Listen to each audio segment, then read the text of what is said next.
Hello my dear students, welcome to the world of education and yes, आपके सामने और एक नया chapter. The name of the chapter is human health and disease. बच्चों, this is chapter number 8 in your NCERT textbook 12th standard. और आप यहां पर बहुत सारे डिफरेंट टाइप के डिजीजेस पढ़ने वाले हैं, लेकिन उसके पहले जरा हम डिस्कशन कर लें कि what do you mean by health. Okay, इस चैप्टर से there will be around 3 to 4 question which is to be asked in the NEET exam. याद रहे 3 to 4 क्वेश्चन, तो मैं यहां लिख देता हूं कि there will be 3 to 4 questions possible in NEET exam. तो प्लीज आप ये बात याद रखेंगे मेरे बच्चों, 3 से 4 क्वेश्चन आप मान के चलिए। So let us start with something called as health. यहाँ पे जो डिस्कशन है ना मेरे बच्चों, it's very simple and very typical that health for a long time now it was being considered as a state of a body and mind. माने health में हम ये चेक करते थे कि भाई तेरे बॉडी का स्टेट कैसा है, क्या वो ठीक है, या तेरे बॉडी के अंदर जो चल रहा है ना, I mean the mind, is it proper working. और अगर ये दो बातें बराबर हैं तो it is something called as you are healthy, you know. So you know, तो health for a long time was considered as a state of state of body and mind, where there was a balance of a certain humor, certain fluid present in your body. That is what Greeks जो लोग Greek के लोग थे, for example Hippocrates जिनका नाम था, so Hippocrates as well as Indian Ayurveda system, ये दोनों ना ये कहते हैं कि they state this thing that it was thought that the person with a black bile मतलब काला पित्त, अंदर जो काला पित्त रहेगा, belong to hot personality and would have fever, मतलब गर्म हो जाता है अंदर से और उसको क्या रहेगा, फीवर रहेगा, but the idea was arrived at by pure reflective thought. The discovery of blood circulation, which was done by something called as a William Harvey, used experimental method and demonstration of normal body temperature.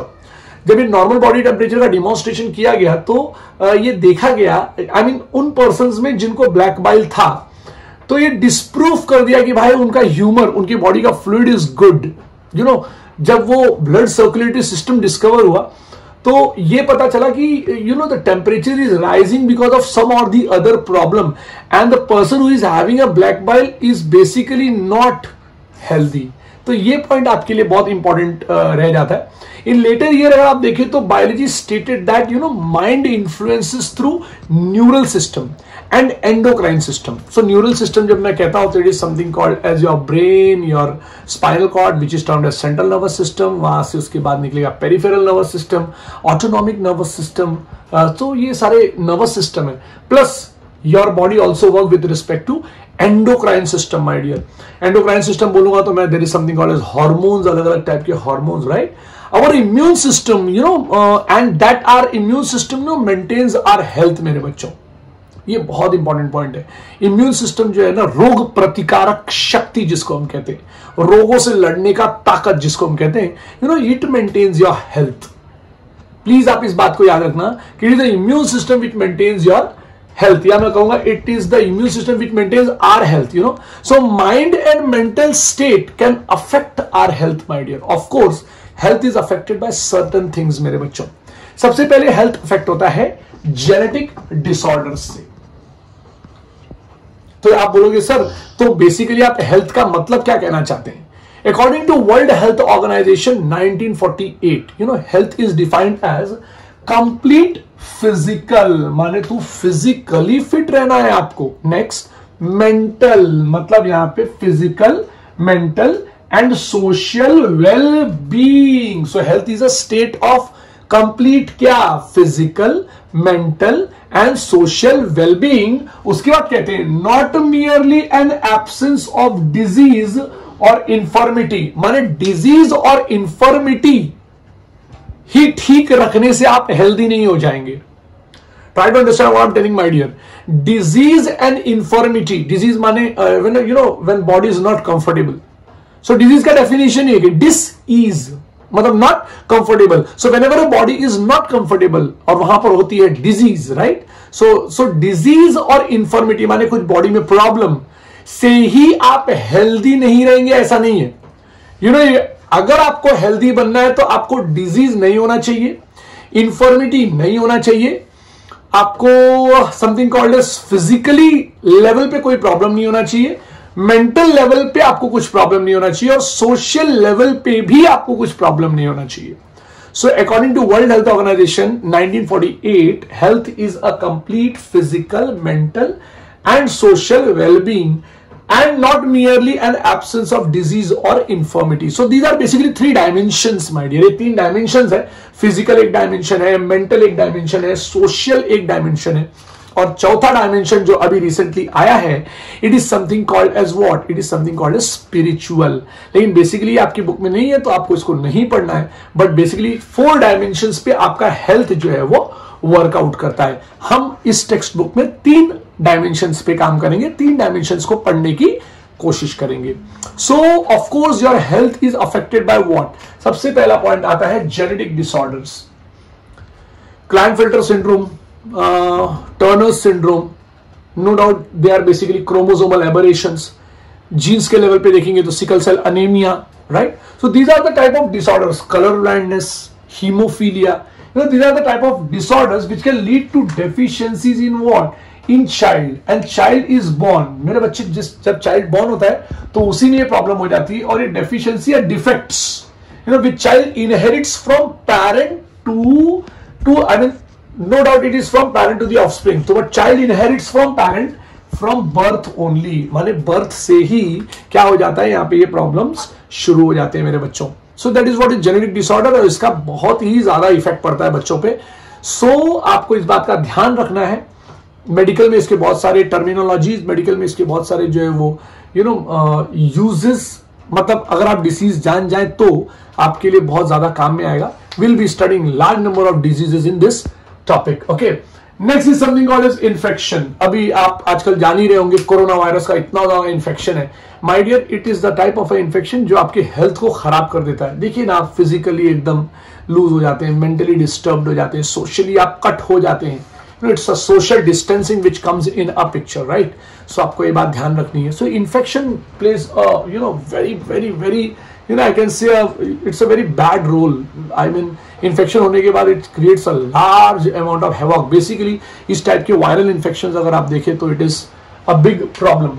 Lifestyle including food, ये बहुत important point है। अगर आप different type के, मतलब आपका lifestyle change हुआ, आप घर के खाने को छोड़ के पता चला आप बाहर के खाने को खा रहे हैं, so you know that is going to create a big problem, big mess.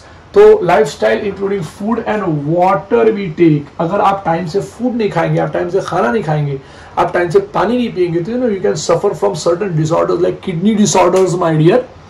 तो प्लीज आप अपने घर पे अपने मम्मी पापा को, अपने भाई बहन को प्लीज ये बोलिए कि they should drink large amount of water, because drinking water plays very important role with respect to kidneys issues, right? Not only kidney issues, बाकी ये बॉडी में बहुत सारी चीजें जो है वो उससे रिलेटेड है। दूसरा, the way you are taking rest, ये बहुत इंपॉर्टेंट मेरे बच्चों। आपको मिनिमम 7 to 8 आवर्स आपका स्लीप होना ही चाहिए। ये रेस्ट लेने की बात तो होनी ही चाहिए, राइट? स्टडीज जो है वो 8-9 आवर्स बस ठीक है, इट्स वेल बेटर, बट याद रखो यहाँ पे रेस्ट बहुत जरूरी है। Exercise is very much important. You should walk a lot, try करो कि आप ज्यादा वॉकिंग करो, जॉगिंग करो। We should give our bodies and याद रखो मेरे बच्चों, body habits that we have और लैक, मतलब आप अपने बॉडी को क्या दे रहे हैं, आप अपने बॉडी के हैबिट को चेंज कर पा रहे हैं कि नहीं कर पा रहे हैं। Some of the adolescent you know they smoke, some of the you know parents they smoke. Try कीजिए, बोलिए उनको कि smoking causes a big problem. Nowadays tobacco का consumption, smoking, drugs, LSDs, different type के बहुत सारी चीजें ऐसी चल रही हैं जिसमें आपको नहीं फंसना है। You know you have to become a very good citizen of your country. And very important point is कि the more you will be fit, the more you will be productive. That is very much important my dear. So आप कुछ चीजें lack करते हैं तो उस चीज को आप सामने लाइए, right? If you are lacking that, you are lacking to drink a water, so you should drink a large amount of water. If you are lacking with a balanced diet, you should make sure that balanced diet should be very proper. एक और important point है, you know how a people become healthy मेरे बच्चों, ये बहुत important point है। Now आपको लग रहा होगा कि अरे सर आप ये क्या एक्सप्लेन कर रही है, आप इन्वायरमेंट हेल्थ के बारे में, ऐसा नहीं है, it can come in NEET exam. So if a person is healthy, क्या क्या फायदे हो सकते हैं उसको, बहुत ही ज्यादा इंपॉर्टेंट है। If a person is healthy, it becomes more efficient at work, that is very much important my dear, right. Please आप इस बात को याद रखिएगा, if a person is what it is, if a person is healthy, you know it is more efficient at work. Not only that मेरे बच्चों, it increases the productivity and brings economic prosperity. अगर आपके mummy और papa you know they will be fit मेरे बच्चों, they will be fit मेरे बच्चों, तो वो क्या होगा, यू नो इनका इकोनॉमिक प्रॉस्पेरिटी बढ़ेगा। इमेजिन कीजिए कि आपके घर में मेडिसिन बहुत कम यूज हो रहा है, राइट। इमेजिन क्या करना है, भगवान करे, ऊपर वाला करे कि आपके घर में मेडिसिन बहुत कम यूज हो। अगर ऐसा होगा तो it's well and good, it's very proper and very fine, right. So my dear, आपको इस बात को ध्यान देना है कि आपके घर का इकोनॉमिक प्रॉस्पेरिटी तब बढ़ेगा जब आपके फैमिली में हेल्दी लोग होंगे तब, राइट। दूसरा, it increases the longevity of people. आपके घर में जो लोग रहते हैं उनकी लॉन्जिविटी बढ़ सकती है, यू नो। सो ये पॉइंट आपको याद रखना है कि उम्र बढ़ जाएगी, यू नो, अगर आपके मम्मी पापा, दादा दादी, नाना नानी, if they are healthy and if you are healthy, yes, लोगों की उम्र बढ़ेगी and that will also bring something called as you know prosperity in your house. And you know if a person is healthy, it reduces the infant and maternal mortality, माने जच्चा और बच्चा दोनों के दोनों खुशहाल रहेंगे अगर सामने वाला सोसाइटी या फिर सोसाइटी, पीपल, पर्सन, कम्युनिटी, ये अगर हेल्दी रहता है तो। So the term health is frequently used by everybody, you know that health does not simply means the absence of disease। जैसे मैंने आपको बताया, फिजिकल फिटनेस ही जरूरी नहीं है, it is defined as a state of complete physical, mental and social well-being, my dear। So ये point बहुत ज्यादा इंपॉर्टेंट है, और अगर आपको गुड हेल्थ मेंटेन करना है my dear, तो आपका सबसे पहला पॉइंट होना चाहिए balance diet. That is very much important मेरे बच्चों। आप कुछ भी करो नहीं करो, आपका बैलेंस डाइट बहुत ही स्ट्रांग होना चाहिए।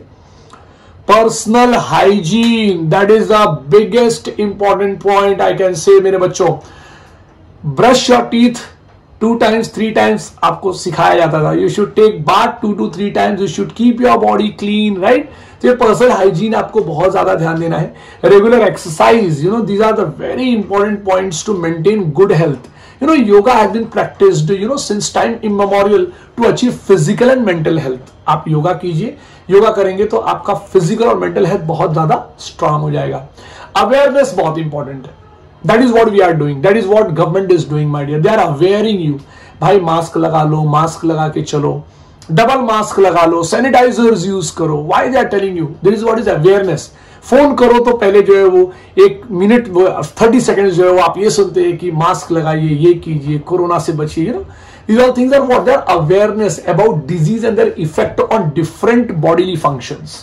Vaccination, immunization, vaccination against corona. ये आजकल चल रहा है ना, ट्रेंडिंग है मेरा बच्चे, इसलिए मैं आपको ये बात कर रहा हूं। So vaccination against infectious disease, proper disposal of waste. Try कीजिए कि आपके घर का जो कचरा निकलता है वो कूड़ेदान में ही जाए, ये ट्राई कीजिए। बीइंग यू हैव टू, आप चाहते हैं कि आपका कम्युनिटी सुधरे, आप चाहते हैं कि आपकी कम्युनिटी आपकी कम्युनिटी बहुत अच्छे से रहे, आपका सोसाइटी बहुत अच्छा रहे। So it is you who have to take the step.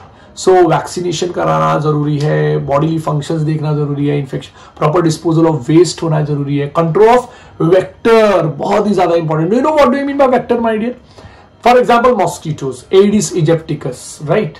आपको पता है उससे डेंगू हो जाता है, आप याद रखेंगे डेंगू को, मैं आऊंगा भी डिस्कशन करने के लिए। Anopheles mosquito, Plasmodium vivax, you know Anopheles mosquito के अंदर प्लाज्मोडियम वाइवैक्स होता है। And basically mosquitoes are not parasites, they are basically vectors. तो इनका वेक्टर का कंट्रोल रखना बहुत जरूरी है। And mind it, they are arthropods, तो आप जानते हैं कि यहाँ कितना इंपॉर्टेंट हो जाता है इनको हैंडल करना, बिकॉज वर्ल्ड में सबसे ज्यादा अगर कोई फाइलम है तो इस phylum Arthropoda. You know out of every 10 7 organisms are what, they are basically arthropods. तो इनसे they are ridiculous, they are nuisance. So इनको भी कंट्रोल करना बहुत जरूरी है। मेंटेनेंस ऑफ हाइजीनिक फूड बहुत ज्यादा जरूरी है। हाइजीनिक फूड अगर आप नहीं खाएंगे तो बहुत ज्यादा प्रॉब्लम हो जाएगी बच्चों, तो हाइजीनिक फूड आपको खाना पड़ेगा, राइट। दूसरा, कंट्रोल ऑफ वेक्टर्स आपको समझ में आ गया। हाइजीनिक फूड समझ में आया, maintenance of hygienic food, water resources are necessary for achieving good health. मेरे बच्चों, वाटर रिसोर्सेज बहुत ही ज्यादा जरूरी है, अच्छा पानी पीना। You know, when the functioning of one or more organ or a system of a body is adversely affected, याद रखना मेरे बच्चों, कोई भी एक फंक्शन अगर आपका अफेक्ट हो जाए, ऑर्गन अफेक्ट हो जाए, you know, it is characterized by various signs and symptoms. We say that we are not healthy, we have disease. So what do we mean by disease? Disease is defined as क्या? तो disease is defined as dis-ease, मतलब body is not comfortable. अब मैं शुरू करूंगा definition of disease बच्चों। Okay, so the definition of a disease is in front of you my dear. क्या लिखा है जरा देखिए, एनी फिजिकल और फंक्शनल। मेरे बच्चों, फिजिकली बॉडी आपके सामने खड़ी है, तो एनी फिजिकल और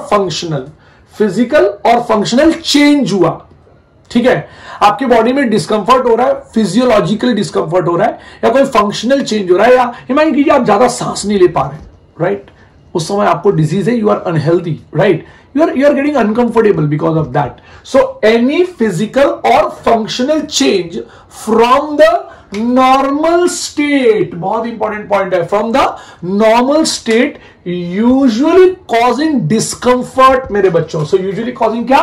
Discomfort और disability। अरे बच्चों, इतना ज्यादा प्रॉब्लम हो जाता है कि सामने वाला डिसेबल हो जाता है, वो चल नहीं पाता, वो बोल नहीं पाता, वो सुन नहीं पाता, वो स्मेल नहीं कर पाता, राइट।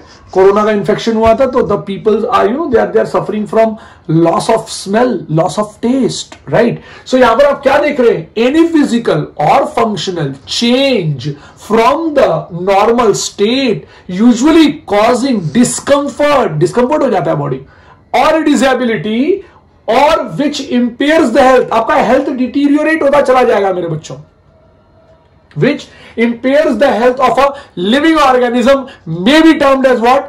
Disease. इसमें से आपको कोई भी प्रॉब्लम अगर हो, डिस्कंफर्ट हो, आपके नॉर्मल फंक्शनिंग नहीं चल रही है, प्लीज चेक कीजिए अपने बॉडी को, और चेक करने के बाद आप देखिए कि अगर कोई प्रॉब्लम हो रही है, your health is getting impaired, कुछ प्रॉब्लम हो रहा है, just meet a doctor my dear, please, ठीक है। आप अपना ही नहीं, अपने घर वालों का भी प्लीज ऐसे ही ध्यान रखना। Okay, now let us jump to very important point that disease can be classified into two different type. There are two different type of diseases. पहला जो type होगा, it is something called as communicable disease, which is also termed as infectious disease, और दूसरा is something called as a non-communicable disease or a non-infectious disease. आपकी NCERT बोलती है, या मेरी एनसीईआरटी बोलती है कि यहां पर इंफेक्शियस और नॉन इंफेक्शियस ही रखा है, कम्युनिकेबल नॉन कम्युनिकेबल को नहीं डाला है। हम आपके लिए मैंने यहां पे कम्युनिकेबल और नॉन कम्युनिकेबल भी डाल दिया है। Infectious disease are also termed as communicable disease, and non infectious disease are also termed as what? Non communicable disease. मेरे बच्चों, प्लीज आप इस बात को याद रखिएगा। डेफिनेशन पढ़ लेते हैं। The disease which are easily transmitted from one person to the another person. एक डिजीज अगर एक पर्सन से दूसरे पर्सन में ट्रांसमिट हो सकती है, so it is termed as what? Communicable disease, right. बहुत सिंपल सा लॉजिक है। Communicable disease getting transmitted from one person to the another person. मैं कहूंगा communicable disease is a type of a disease which can be transmitted from infected person to healthy person. ये बात को आपको याद रखना है, right. Not only that, it can be done, it can be caused by something called as infection of pathogens. Now what do you mean by pathogens? Pathogens का मतलब क्या होता है? कोई पूछे तो आप इस बात को याद रखना। A type of an organism which cause what? Disease. So disease causing organisms are termed as pathogens. Basically most of the parasites are pathogens. मैं भी उसके बारे में प्रॉपरली डिस्कशन करूंगा। Wide range of organism belonging to bacteria, virus, fungus, protozoans, helminths et cetera, ये सारे लोगों के बारे में हम डिस्कशन करेंगे। फिलहाल यहां पढ़ लेते हैं। So communicable disease can be again divided into two different types. The very first is contagious disease and second is non-contagious disease. My dear, मैं जरा ये मार्क कर देता हूं, contagious disease and non-contagious disease. What do you mean by contagious disease? Contagious disease can be spread through casual or close contact with infected person. Can you imagine? आप खाली उसके बाजू में बैठ जाओ, आपको प्रॉब्लम हो जाएगी। आप समझ रहे हैं ना मेरा इशारा कहां पर है? कोई स्नीज भी कर दे तो भी आपको हो सकता है। सो क्लोज शब्द याद रखना, क्लोज एंड कैजुअल कॉन्टैक्ट बहुत इंपॉर्टेंट है. So wherever there is close and casual contact with infected person takes place and you means the healthy person is getting affected because of that, yes, it is termed as what? Contagious disease. And मेरे बच्चों contagious disease का सबसे बेहतरीन example है leprosy, कोढ़ हो जाना, right? दूसरा एग्जाम्पल टीबी, ट्यूबरकुलोसिस. तीसरा एग्जाम्पल मम्प. चौथा एग्जाम्पल चिकन पॉक्स. पांचवा छठवा एग्जाम्पल तुम ढूंढोगे, right? Next is something called as non-contagious disease. What is non-contagious disease? Non-contagious disease are the type of a disease which can spread through contaminated water, contaminated milk, contaminated blood. Point to be noted, my dear students, contaminated by blood. Contaminated blood रहेगा तो AIDS is the example. मैं यहां पे याद रखने के लिए लिख दूं AIDS. AIDS is the example which is communicable but non-contagious in nature. maha important. AIDS is being transferred because of AIDS virus is being transferred because of the body fluid. Blood is a type of a body fluid जो transfer हो सकता है एक unhealthy person से एक healthy person को, और अगर ट्रांसमिट हुआ प्रॉब्लम शुरू. You know AIDS is also pandemic disease. The way you are talking about corona, it's a viral disease, right? SARS-CoV-2 उसका नाम है, इस बीमारी का नाम है SARS-CoV-2. मतलब किसकी बात कर रहा हूं मैं? सीवियर एक्यूट रेस्पिरेटरी सिंड्रोम, जो कोरोना वायरस की वजह से होता है. नोवेल कोरोना वायरस माने कोई नया डिफरेंट टाइप का कोरोना वायरस आया. इट्स सार्स, उसकी सार्स नाम की ग्रुप में ये कोरोना वायरस आते हैं. वैसे ही HIV, human immunodeficiency virus, it is a type of a virus where the problem occurs not because of air, not because of water, it is because of fluid, the blood. So blood plays big gamble here. The fluid present in the body बहुत important है. Fluid, body fluid एक जगह से दूसरी जगह जाएगा तो problem शुरू हो जाएगी. तो ये डिस्कशन हम करेंगे अभी. But spread through contaminated water, milk, blood, air, mosquito and rats also. My dear, mosquito से भी ट्रांसफर हुआ तो भी वो नॉन कॉन्टाजियस में आएगा. So typhoid, malaria, cholera, hepatitis A, hepatitis B, AIDS, all of them are what? They are basically non contagious disease. अपने दिमाग में बिठाइए आप इसको, non contagious disease and contagious disease. Close casual contact आया तो यहां पर आएगा. क्लोज कैजुअल कॉन्टैक्ट रहा, याद रहे, तो हम कॉन्टाजियस बोल देंगे. और यहां पे अगर फ्लूइड ट्रांसफर हुआ my dear, it is termed as what? Non contagious disease. चलो आ जाते हैं नॉन कम्युनिकेबल डिजीज पे. Basically it is termed as non infectious disease. मैं चाहता हूं कि आपका परिवार एकदम सुखी, एकदम हेल्दी रहे. लेकिन कुछ जगह पे आपने देखा होगा कि कुछ लोगों को कैंसर, कुछ लोगों को डायबिटीज, कुछ लोगों को जो है वो deficiency disease, beriberi, pellagra, night blindness और न जाने कितने different kidney disorders, lungs infection तो बेसिकली यहां पे भी हो सकता है, but lung infection, occupational lung infection जैसे सिलिकोसिस, ये सारे जो बीमारियां हैं, this are basically non-communicable disease. This type of disease remain confined to the person who develops them and they do not spread to others. वो दूसरों को नहीं दे सकते हैं अपना बीमारी. Cancer is one of that. Diabetes है, diabetes mellitus, diabetes insipidus, hormonal disorders, ये बहुत बड़ी बात है. हार्मोनल डिसऑर्डर्स भी इसके अंदर आता है. तो it's a deficiency disease, cancer, allergy अगर किसी को है, जैसे हे फीवर है. आपने रिसेंटली न्यूज में सुना होगा एक पहला जो कोविड जो डेथ हुआ, जो वैक्सीनेशन लेने के बाद जो डेथ हुआ, that is a very best example for anaphylactic shock. आप अभी न्यूज निकाल के देखिएगा तो आपको पता चलेगा कि जो फर्स्ट डेथ हुआ है वैक्सीनेशन की वजह से. वैक्सीनेशन की वजह से जिस पर्सन का डेथ हुआ है, he was suffering from anaphylactic shock, you know, that type of person can be saved.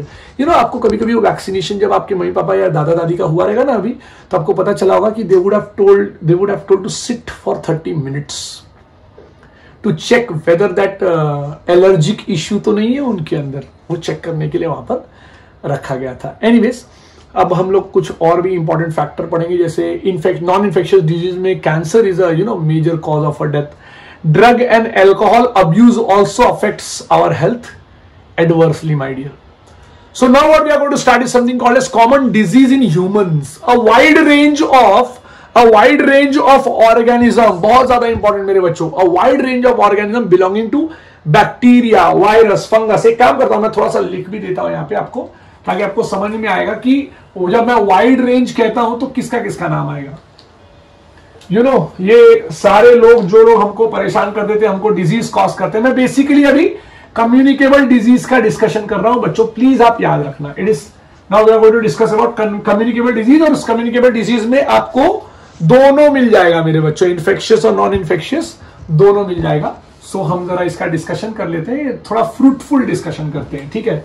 So basically the communicable disease, क्योंकि आपके बुक में डिजीज कॉज लिखा है, मैं थोड़ा सा बता रहा हूं कि communicable disease is caused because of certain pathogens. अब उन्होंने पैथोजन से तो शुरू नहीं किया, बट मैं बता दूं कि bacteria, right, bacteria is the first best example जो कॉज करता है। दूसरा एग्जांपल है virus, right my dear. Third example है बहुत ही प्यारा, फंगाई, हर जगह रहते हैं। फन एंड जॉय, मैं तो उसको कहता हूं, हमारी टीचर कहा करती थी fun and joy, right. So it is fungi. Next is protozoan, right. So my dear, protozoans को आप याद रख सकते हैं, हेलमिंथ्स, HELMINTHES, हेलमिंथ्स। सर और भी है क्या? और बहुत सारे हैं, लेकिन हम लोग फिलहाल इतने की बात करेंगे। They can cause a disease to man. तो सबसे पहला मैं लिख देता हूं कॉलेरा, दूसरा typhoid, you know it is a bacterial disease. Virus से SARS-CoV-2 जो आजकल चल रहा है वो लिख देते हैं, ठीक है। SARS-CoV या फिर COVID-19, या खाली SARS लिखोगे तो भी चलेगा, SARS-CoV-2 लिखोगे तो भी चलेगा। SARS, एड्स, मम्प्स, ठीक है, बहुत सारे होंगे। फंगाई में, अरे बाप रे, फंगाई में तो लाइन लग जाएगा। रिंगवर्म बहुत ही खतरनाक बीमारी है, दाद खाज खुजली बोलते हैं। प्रोटोजोन अगर मैंने बोल दिया तो प्रोटोजोन में आप याद रख सकते हैं malaria, which is cause because of Plasmodium vivax. Helminth से आपको जो है वो टेपवर्म का बहुत बड़ा प्रॉब्लम हो सकता है, टेपवर्म से आपको हो सकता है, ठीक है। और भी बहुत सारे डिस्कशन मैं करूंगा, लेकिन अभी हम लोग जो बात करेंगे it is pathogens. So the disease, the disease causing organism is termed as what? Pathogen. So most parasites are therefore pathogen, and they can cause a harm to host by living in or on them. By living in or on them, मेरे बच्चों, the pathogens can enter our body by various means.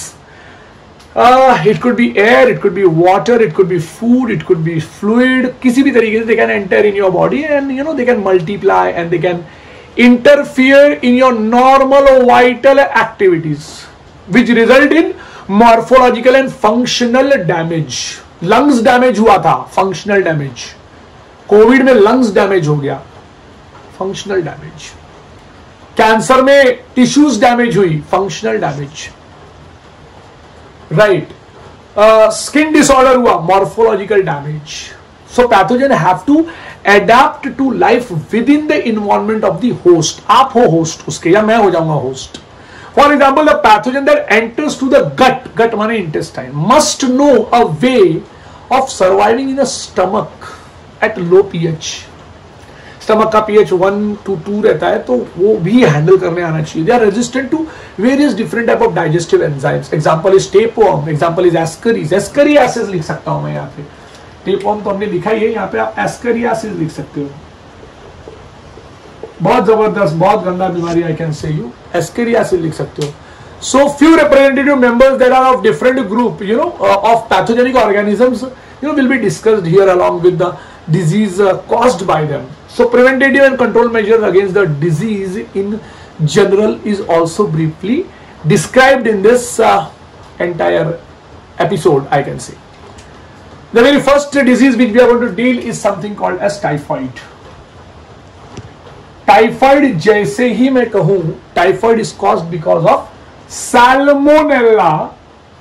Please याद रखना मेरे बच्चों, salmonella typhi, बहुत ही important नाम, salmonella typhi, pathogenic bacteria में which causes typhoid fever in human beings. These pathogens are generally small and generally small. जब मैं कहता हूं तो मैं इनका साइज भी आपको बताऊंगा. And they enter into the small intestine through food and water. तो मतलब आपका यहां वाला था वो फूड एंड वाटर बोल दिया, मतलब आप समझ लीजिए कि it is non contagious. But yes, it enters through food and water, contaminated food and water. They contaminate the food and water, and then they migrate to the different organs through blood, my dear. At this moment you will be getting a very very very high fever around 39 to 40 degree Celsius. मेरे बच्चों इतना जबरदस्त temperature हो जाएगा. Weakness आएगा ऊपर से, stomach pain होगा ऊपर से, बहुत इंपॉर्टेंट. कॉन्स्टिपेशन, बैठे रह जाओगे बाथरूम में, सर दर्द, बुखार, स्टमक पेन बहुत देर से होगा, बहुत जोर से होगा. लॉस ऑफ एपेटाइट, भूख नहीं लगेगा आपको. These are some of the common symptom of the disease. Finally there will be intestinal perforation. Hole हो जाएगा इंटेस्टाइन में मेरे बच्चों, होल हो जाएगा, intestinal perforation, and death can occur in a severe cases. Typhoid fever is, they are confirmed by a test called Vidal test. मैं सब लिखूंगा अभी, थोड़ा सा डिस्कशन कर लूं कि typhoid is a infection of dash. तो मुझे लिखना चाहिए कि भाई typhoid is the infection of intestine. जब मैं लिखूं वर्ड इंटेस्टाइन तो आपको यह समझ जाना चाहिए कि मैं बात कर रहा हूं एंटेरॉन की, इसलिए हो गया एंटेरिक फीवर. प्लीज याद रखना, ये हो सकता है कि आपके बुक में ना दिया रहे, बट तुमको याद रखना है कि typhoid is which type of fever? It is enteric fever. Very first time discovered by a scientist Bretonneau. Please याद रखना, it is NNEAU. It was Bretonneau who first time 1826 में डिस्कवर किया उन्होंने कि भैया वर्ल्ड में एक बड़ा गजब का बैक्टीरिया आया हुआ है जो हंगामे पे हंगामा मचाया जा रहा है. Term typhoid was coined by Mr. Lewis. It was Lewis who confirmed the name. मेरे बच्चों, तो ये Lewis वर्ड याद रखना. Coined by Lewis, discovered by Bretonneau. Please याद रखना. ये जो बीमारी है, बीमारी जो बोल रहा हूं मैं, दिस बीमारी was very first time discovered by Bretonneau. बीमारी प्लीज याद रखना, the disease is discovered by Bretonneau. And typhoid का जो बैक्टीरिया था, bacteria the bacillus was very first time seen by, typhoid के बैक्टीरिया का नाम क्या था? साल्मोनेला टाइफीम्यूरियम. एंड साल्मोनेला को ये पहली बार देखने वाले अंकल का नाम था ईबर्थ. ईबर्थ नाम था उनका, 1980 में डिस्कवर किया है. And Gaffky was a scientist who isolated it.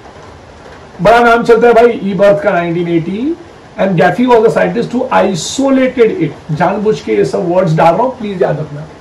ब्रिटोन्यू ने इस डिजीज, इस महामारी को डिस्कवर किया और आइसोलेट करने वाले अंकल का नाम था गैफी. फिर उसके बाद आए मिस्टर मतलब उसके पहले ही ईबर्थ ने जो है वो साल्मोनेला टाइफीम्यूरियम को डिस्कवर कर लिया. Louis was the first person to coin the name, and Bretonneau was the person to discover this भयंकर बीमारी कॉल्ड एज टाइफाइड. ये कॉज कैसे होता है? Typhoid is caused by a gram negative bacillus. अब ये भी लिख दूं मैं. अच्छा, मैं एक काम करता हूं, मैं पहले इन लोग को मिटा देता हूं ताकि आपके दिमाग में बैठे कि ये बैक्टीरियल डिजीज है, हम लोग टाइफाइड के बारे में बात कर रहे हैं. ठीक है, ओके. चलो, टाइफाइड बहुत ही प्यारा प्यारा है, तो मैंने सोचा कि थोड़ा सा ब्रॉड डिस्क्रिप्शन आपको दे दूं. भयंकर बीमारी है भाई. Typhoid is caused by a gram negative bacillus. Salmonella typhimurium gram negative है. अगर कोई पूछेगा तो बोलना भाई, पहला पॉइंट ग्राम नेगेटिव है. सोर्सेस क्या क्या है? सोर्सेस है mixed, I mean basically contaminated water. और it is the 5th most common disease in the world. Fifth most common disease in the world, महा इंपॉर्टेंट, प्लीज याद रखो, 5th most common disease in world, ठीक है, 5 most common disease है, और rod shape bacteria है, aerobic है, motile organism है, तो मैं लिखूंगा यहां पे इट इज रॉड शेप्ड, ठीक है, it is aerobic, it is motile, बाबा बहुत सारा फ्लैजिला होता है इसको, एंड फ्लैजिला भी कैसा मालूम है, जैसे ये बैक्टीरिया बना दिया ना, इट इज लाइक दिस, सी, और फिर इसके ऊपर ऐसे फ्लैजिला होगा बहुत सारा, ये सब फ्लैजिला भाई, सीलिया नहीं है, प्लीज याद रखना, it is all flagella, please याद रखना, फ्लैजिला। आपको मैं बता दूं, इसके वॉल पे, यहां पे इसके वॉल पे ओ नाम का एंटीजन होता है, ये घुसते ही मान हंगामा मचा देगा, ठीक है, प्लीज याद रखना। और इसके फ्लैजिला पे होता है एच नाम का एंटीजन, थोड़ा नीचे बना देता हूं यहाँ पे, चलो, एच एंटीजन, तो प्लीज याद रखना, सेल वॉल पे होता है ओ एंटीजन और फ्लैजिला पे होता है एच नाम का एंटीजन। इनका जो major rate is 1 to, please याद रखना, 1 to 3.5 म्यूक्रॉन, बहुत ही इंपॉर्टेंट है, तो मैं माइक्रॉन लिख देता हूं यहाँ पे, 1 to 3.5 माइक्रॉन, बहुत ही खतरनाक लोग। मोड ऑफ ट्रांसमिशन में अगर आप देखें तो ये कंटामिनेशन बहुत खतरनाक है, हेल्दी कैरियर से इट विल रीच, और ये पहली बार जो इसका जो एग्जाम्पल था, ये न्यूयॉर्क में हुआ था, मेरी मेलॉन नाम की साइंटिस्ट ये थे, शी वॉज अ कुक, मेरी मेलॉन, और इस फीमेल ने ना 7 टाइम आउटब्रेक दिया न्यूयॉर्क में, 7 टाइम, मतलब पूरा न्यूयॉर्क फंस गया था इस चक्कर में, 7 टाइम। हाँ, आप मेरी मेलॉन डाल के देखना यूट्यूब पे, आप देखेंगे Mary Mallon, she was termed as typhoid Mary. ना मैं आपको एक क्वेश्चन पूछना चाहता हूं, जो मैं आपसे जूम में एक्सपेक्ट करूंगा कि आप मुझे दें, कि मेरी मेलॉन का गॉल ब्लैडर क्यों निकाला गया था, why the gall bladder of Mary Mallon was being taken out, she was being operated, तो ये इसका आंसर आप देना। उसका नाम हमने टाइफाइड मेरी, हमने मतलब उन लोगों ने टाइफाइड मेरी रख दिया। एंड यस, इसका सिम्टम्स ये होगा, हेडेक बहुत ज्यादा, क्लासिक टाइफाइड फीवर होगा, आफ्टरनून में जो है वो धीरे धीरे बढ़ेगा और इंक्रीज हो जाएगा, पूरे दिन भर रहेगा ऐसा फीवर, परसिस्टेंट हाई फीवर रहेगा, फिर बाद में ग्रेजुअली डिक्लाइन हो जाएगा 3rd to 4th वीक में, पल्स आपका स्लो हो जाएगा, rose coloured patches on the abdomen आ जाएंगे, डेथ में अकर ड्यू टू हेमोरेज, जैसे मैंने आपको बताया इंटेस्टाइनल ब्लीडिंग हो जाएगा। The diagnosis of the typhoid is, it was being very first time done by Mr. Ferdinand I. Vidal, 1896 की बात है, तब से विडाल टेस्ट आज भी आप किसी भी हॉस्पिटल में चले जाइए, किसी भी लैब में चले जाइए, विडाल टेस्ट यूज होता है। What could be the prophylaxis or what could be the prevention of this phenomenon? Proper sanitation of human faces हटाना चाहिए, पर्सनल क्लीननेस होना चाहिए, स्क्रीनिंग ऑफ वाटर बहुत जरूरी है, फूड सोर्स जो है वो ठीक होना चाहिए, वैक्सीनेशन, टाइफेरिक्स और टाइफियम VI नाम की वैक्सीन आती है इसकी, so just take that vaccine. Typherix एक नाम है, Typhim VI, Sanofi Pasteur is a company who produces that type of vaccine, TAB vaccine कहते हैं इसको, टाइफोरल नाम की वैक्सीन है जो यूज होती है। एंड ये तो मैंने प्रिवेंशन बताया, prevention is always better than cure, तो मैंने प्रिवेंशन बताया। और दूसरा होगा समथिंग कॉल्ड थेरापी और ट्रीटमेंट अगर करना है तो you have to use standard drug called as chloramphenicol, ampicillin भी यूज करते हैं एंड स्टैंडर्ड ड्रग है, क्लोरोवाइसेटिन यूज करते हैं एंड एंटीबायोटिक, इस दोनों का कॉम्बिनेशन दिया जाता है। सो बेसिकली ये था पूरा टॉपिक टाइफाइड का।